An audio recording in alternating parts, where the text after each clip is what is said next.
ശബരിമലയിൽ NDRF സംഘത്തെ നയിക്കാൻ നാട്ടുകാരൻ.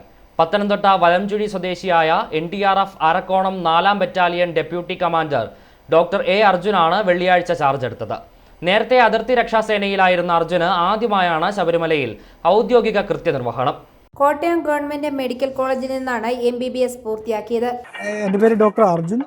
ഞാൻ 4th ബറ്റാലിയൻ NDRFിൽ നിന്ന് വന്നിരിക്കുകയാണ്. നമ്മുടെ ബറ്റാലിയൻ ലൊക്കേറ്റ് ചെയ്തിരിക്കുന്നത് ചെന്നൈ ആരക്കോണമിലാണ്. അവർ നമ്മുടെ സീനിയർ കമാൻഡന്റ് അഖിലേഷ് കുമാർ സാറാണ് എന്നെ ഇങ്ങോട്ട് ഇപ്പോൾ വിട്ടിരിക്കുന്നത്.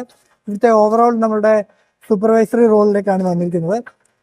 പ്രിപ്പറേഷൻസ് നോക്കാൻ വേണ്ടിയാണ് വന്നിരിക്കുന്നത്. സന്നിധാനത്ത് 41 പേരും പമ്പയിൽ 40 പേരുമായി ആകെ 81 NDRF സേനയാണ് ശബരിമലയിലുള്ളത്. ദുരന്ത പ്രതിരോധത്തിന്റെ ചുമതലയുള്ള NDRF സംഘം സന്നിധാനം, പമ്പ എന്നിവിടങ്ങളിൽ വെച്ച് ശാരീരിക അസ്വാസ്ഥ്യം അനുഭവപ്പെടുന്ന തീർത്ഥാടകരെ ഉടൻ സ്ട്രക്ചറിൽ കയറ്റി അടുത്തുള്ള ആശുപത്രിയിൽ എത്തിക്കുന്ന ജീവൻ രക്ഷാ പ്രവർത്തനമാണ് നടത്തുന്നത്.